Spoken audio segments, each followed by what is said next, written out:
Good afternoon from captivity. This is Anthony and I'm Jesse. And we're here from the Journey NYC podcast. Today we are also here with our sound and our visual guy on video.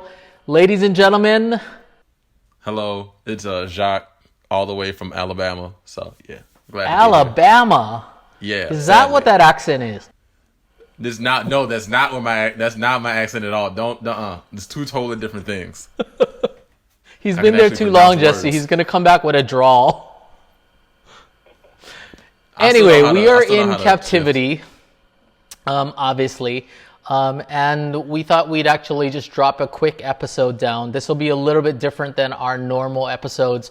I believe this is episode 10 or 11. 11. It's episode 11, and we just wanted to chat a little bit about, what's been going on and find out from you guys what's also been happening in your end of the world through this coronavirus and through COVID-19. Jacques, you were telling us that in Alabama it's really different because Jesse and I are, you're normally with us as well, but we're right now in New York City, and you are in Alabama, and you said that it's very different there.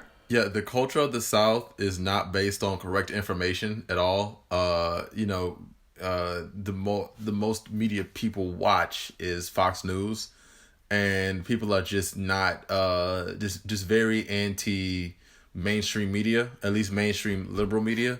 So when you have moments like these, a lot of people are just very very not willing just to believe it just for the fact of what it is. I think one of the issues is not just information, but people don't want to be in fear. People don't want to live in fear, so they rather say this doesn't exist. This is a hoax, because once you accept what COVID is, you have to extremely shift what you're doing with your life. So down here, people aren't wearing masks. Like I went to a store, Walmart, like a few days ago, and the people were just not wearing masks. They had like 5-6 kids running around because everyone's being like everyone is away from school, and people are the mayor has shut businesses down, but people are still kind of just like whatever about it. And the thing is, where we travel more, we're more spread out. So like, say if you're in New York, a major city, everything is very compact. So if you want to go get resources, it's easier. I would say your footprints are not going to lead all around the city. If you're in Alabama, Louisiana, Georgia, Florida, you got to drive a good percentage to go somewhere. So just the people you may interact with or may come in contact with are just a lot more. And you combine that with a lot of people not having health care. A lot of the states didn't accept Obamacare. So there's just a lot of uninsured people just walking around spreading COVID and don't even know it. Wow, that is so interesting. It was interesting because I'm from Hawaii, and I just did a Instagram live a couple days ago. I see Milo in the background, Jesse. Hey, you got his tail on there. I know, it's a happy tail. Anyway, I did an Instagram live with a radio personality there, and it was very interesting because they wanted to talk to me as I actually caught the virus, and took me 3 times before I could actually get tested for it, etc. And they had wanted to talk to me about what it was like to recover from it or having recovered from it. And it was interesting because actually during the actual live session, there were a lot of people that were just saying things like, this is all a conspiracy, this is not really happening, this is not real, is they're just doing this for X, Y, and Z reason. And I'd never seen that firsthand. I mean, I've heard about it on the news a little bit, but I've not really paid attention to how many people really don't believe that this is going on. And it was my first experience of seeing that firsthand. And that was kind of interesting. So, Jacques, that sounds a lot like where you're at right now is what it feels like, no? Yeah, it's sad because a lot of people are going to die from those beliefs. Even in like place like in Kentucky, they had a lot of anti-COVID-19 protests, and right after that protest, Kentucky saw the largest spike it had ever seen in COVID-19 in people who got it. So like the people who don't believe in it are probably gonna end up with the ones with it. So it's just this horrible cycle of inefficiency and non-information, and just like the attitude of Americans just to be just very I won't say negligent, just be very just innately defiant just because they can. So it's So what do you say? I mean, I'm assuming that you're not one of the disbelievers or the conspiracy theorists. How do you combat that when you see people that are so unlike, who are not necessarily listening to liberal mainstream news? I mean, I would like to give an answer of say, man, well, you got to be patient, sit down with them, you got to talk to them. But I mean, at this point, it just seems like natural selection. It really is like, I don't, because like, what can I like, I'm not risking my life so I can like convince somebody else's life unless it's my family. Outside of my initial family, I cannot be emotionally invested in the welfare of people who don't want to believe in the national pandemic. All right. Anyway, Jesse, you want to introduce our guest? Yeah, so Ant and I have known Bradford for many years now. Bradford, I think I met you at Equinox originally. We're both trainers at the Knox at Columbus Circle, and an excellent trainer and a great guy. And you were somebody that I found on Instagram to be posting like very early on about having symptoms of COVID. And I can tell you from my experience that it was very helpful to see somebody going through it and to kind of read what you were posting in terms of your experience and kind of just what you were going through at the time, because there was a lot of fear around what is it and how is it, and what are my chances of recovery and all that kind of stuff. So super helpful, and I was happy to invite you on with Ant so we could learn also more about what you're doing with COVID Warrior as well. Absolutely. It's really good to hear that. So Tell us about who you are first. Sure, yeah. So day one for me, I call it my COVID birthday, is March 12th. And that's when I noticed, mild sore throat, kind of a achy, they say headache, but I knew it was my sinuses that were kind of aggravated. Didn't have any runny nose. It wasn't like, so I knew it wasn't allergies. It wasn't a cold. So I was like, this is different. So that, actually that morning, I trained a client at 6:30 in the morning. Now this time we were all very sanitizing conscious. So I did not touch this client. Everything that I touched had been wiped down, because that was just everyone taking those precautions. But when I got home, my symptoms were kind of undeniable. And I said, okay, that's it. I canceled the rest of my day, which would have been a couple more group fitness class. Can you imagine that, group fitness classes? Oh my God. Anyway, so I canceled my day. And so I knew I was going to be in self-isolation for at least 2 weeks, because that was the protocol. If you have any symptoms, you got to lock down. So I think I had already gone shopping. So I decided I'll make a big, healthy big batch of chili. So as I was finishing the batch, I was trying to taste for the salt, and I kept adding salt and tasting it. I couldn't taste the salt. And then I realized I couldn't taste anything. I was eating this chili that I just made, and it just tasted like mush. And I'm like, well, that's weird. Didn't think anything of it. I just thought, well, that's interesting.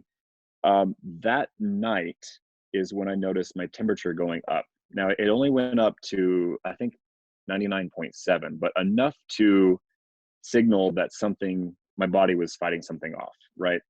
Now I know that just from the research that I had done and on the news, that one of the first things that happens is your body gets a fever, and that's your body's response to the invader. It thinks if I raise the temperature, I can help cook out this bad actor. And so I verified this on personal accounts on YouTube. This guy said that it comes on really strong, hits you really hard, and then it goes away and gives you this nice false sense of security. And then you sit there and you're still achy and stuff, but just not too bad. And then he said, I think it was between days 5 and 8 is when it came back with a vengeance.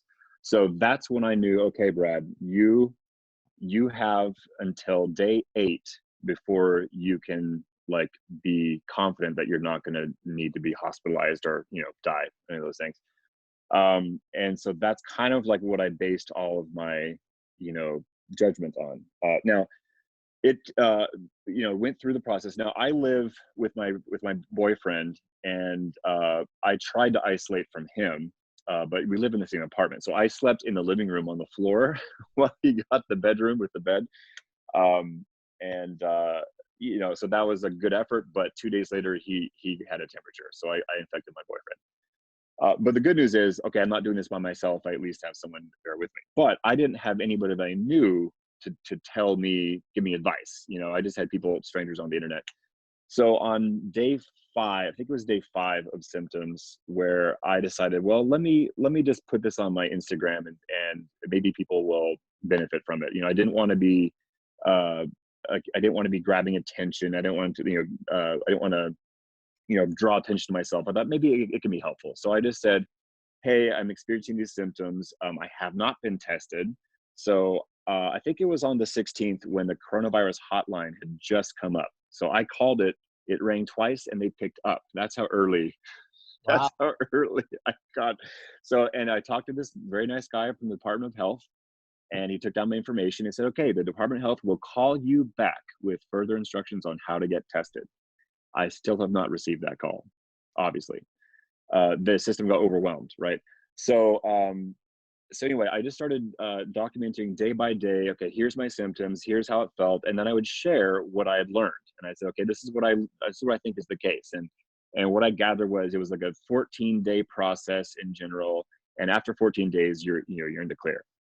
And but of course, as we know, each day that information would be either challenged or something would contradict it, and it just kept changing. But regardless, I was going to keeping up to date with that stuff. So as I started posting symptoms day by day, I would reach a lot of people reached out, which was great. It was so nice to have people saying, hey, I hope you feel good. Most of the people that reached out to me told me that I was the first person that they had a personal connection to that had it. I know, for example, I called home to my mom, who lives in California. She was just about to say that this is overblown, everyone's overreacting. And I said, excuse me, I think I have it. And then she immediately said, okay, we're staying home. And, she like changed immediately.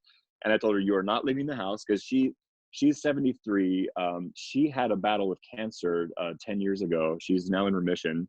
So, but she's immunocompromised. So I said, you cannot leave the house, blah, blah, blah, blah. And she was great. She she said, okay, yep. And she got into, crisis mode, where you stay calm and you get it done. So thank God my family, they took it seriously, and they listened to all the stuff, and they're good. Jesse, you and I have both had it as well. Jacques, you have not, but you've had a very different experience, just experiencing it in a different part of the country than the three of us are. But like, you went now from day 8 when you had the anxiety attack, etc., and then they say it's 14 days. And then Jesse, you can tell us also like how long your bout with it potentially was. It was quick. It was quick. I mean, similar to you, Bradford, I came down with it first, and then Beth came down with it like 2 days later. So I suspect that I was the first one to contract it. But yeah, same idea. I mean, just had flu-like symptoms. They went away very quickly. And the most alarming thing for me was just the loss of smell, which actually took very long to come back. It's been over a month, and it's still not completely back. And I was just waiting any day for like some news report to come out and be like, it's permanent. Everybody panic. I'll never smell bacon again. That's exactly what I thought. I thought, oh my God, this is never going to come back.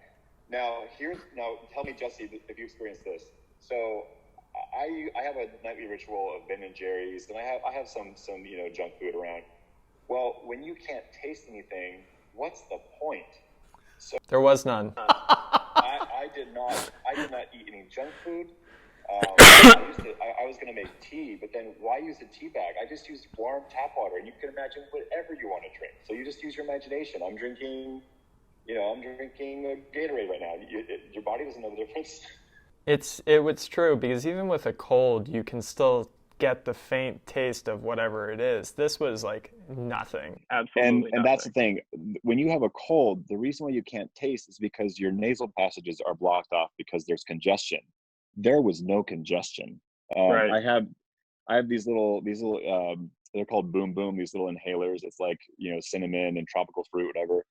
I put that all the way up my nose, and I could not smell. They have menthol. It kind of burns your thing. It kind of feels nice. Could not smell a thing. So it was like just completely zero. Now, so what was interesting is, I think it was day 9 or 10, whatever, somewhere in the middle. I thought, oh, this would be kind of fun. I'll do like a no taste challenge. I thought that'd be a fun thing to do for Instagram. The garlic. So I got a clove of Garlic. I cut an onion in half. I said, Ian, turn on the camera. I'm going to do it. I'm going to show how little taste I have. So I put that garlic in my mouth and crunch, and then I took a bite out of the apple, crunch. It did make me cry. Like the it was still spicy, it still burned, but there was no taste. Now here's the crazy thing. I posted that on my personal Instagram page, and nobody responded to it. There was like, what is he doing that for? And I realized after like a day or two of like, oh, no one knows about this yet. Right. So I reposted it just this past week, and there should be a lot more recognition.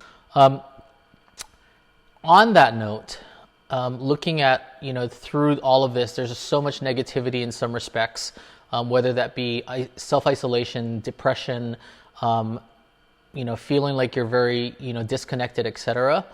Not to mention, I have a friend that's going to be moving, and I can't even give him a hug before he leaves.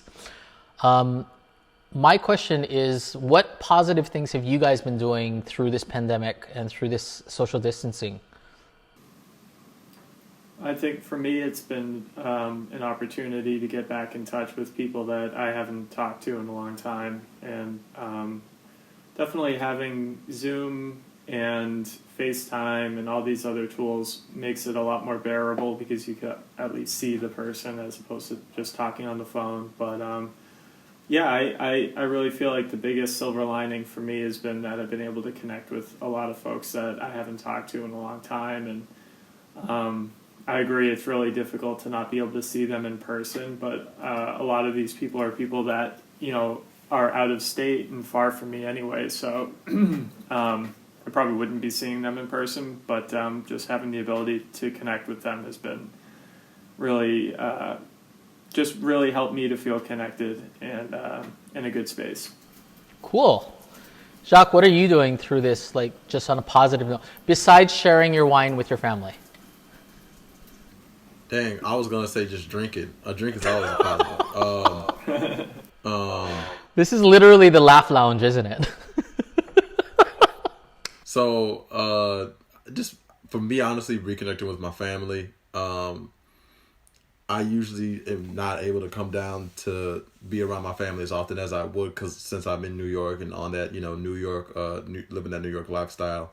So just being around my family and just kind of being at peace with everything going on. I have the luxury of kind of living in my grandma's house. She has a very huge house, so I have the luxury of just trying to be able to just maintain my health, working out, reading, trying to just stay abreast of what I want to do with my life, and just being able to, I think the most positive thing I'm doing is taking just a step back and evaluating, okay, what do I want to do next with my life? We're running out of time right now on this. Yeah, I know. So why don't you go over this really quickly? Yeah. So for our listeners who are just chiming in now right now, is Jesse, as well as myself and our guest Bradford Shreve, who's an independent personal trainer here in New York, have all had COVID at different levels and different intensities. Bradford actually has started a movement. Why don't you tell us what that movement is called, the 5 rules of that movement, and then also where people can follow you on social media? Because I think Sure. it's a very inspiring story, and because you've learned to feed people through a garden hose instead of a fire hose, I think that's also very So it's called the COVID Warrior Movement. It's basically run out of Instagram. The the profile is at I am a COVID warrior, At all one word. COVID Warrior Yeah, on, at I am a COVID warrior. and the And 5 rules or your code. yeah, so it's called the COVID warrior code. There's 5 rules. Rule number 1, we do not spread the virus. Rule number 2, our health is our weapon. Rule number 3, we are calm in a crisis. Rule number 4, we spread positivity. And rule number 5, we share our fight with each other. So those, if you follow those 5 rules, those 5 COVID warrior code, you will save the world. That's basically the the movement. I've already written it down with notes, so we already have it saved. Perfect. Yeah. So what I do is I literally go through Instagram, and if I see something that follows the code, I call it out. I say, hey, that's rule number 1. We don't spread the virus. And I'll say, hey, that's spread. So I let people know that we are all COVID warriors. And this is not like a membership. Everyone that's listening to this right now is already a COVID warrior. You have always been a COVID warrior. It's just the circumstances have revealed it to us, and now it's important to like highlight that. So that I want to make that really clear that, for example, there was a homeless guy that I would pass every day, and I never looked up. I never noticed him, never made eye contact. He's been there for years. After my experience with COVID, I dropped off some money for him, and I introduced myself. Well, I introduced myself as a COVID warrior. When I'm out there, I'm anonymous. I don't have to be my movement. It's the COVID warrior movement. Anyway, I learned his name. His name is Peter, and now Peter's my friend. I check in with him every few days. He is a really great guy, right? And I never knew that. Why? Because I never looked up. I never bothered to notice there was a human being sitting there. So I just want everyone to just look at the world through a new filter, through positivity, through all these things, and notice that we are all in this together. Even people that disagree with us, right? Even the middle America, even Trump people, they are all COVID warriors. We are all COVID warriors, and it's our mission to get them on board. Win them over with positivity. Let's not fight. Like fight. Let's fight the virus, not each other. All right. So let's find a positive way to have a dialogue, and let's save our energy for the fight of the virus. And with that, I just want to remind everyone, this is the Journey NYC podcast. I'm Anthony, and I'm Jesse. I'm Jacques. Yes, and we are here just spreading, stories of hope and understanding that everyone has a journey. If you are interested in sharing your journey, whatever it might be, we've covered everything from cancer survival all the way to transgendered and what that journey is like. Thank you so much for listening to us today. It's been an absolute pleasure. From myself and Jesse and Jacques, and of course our guest Bradford Shreve, who is I Am the COVID Warrior on Instagram. Thank you so much for listening to us today, and we look forward to talking to you guys more. Thanks, guys. Thanks, Bradford. Thank you. Thanks.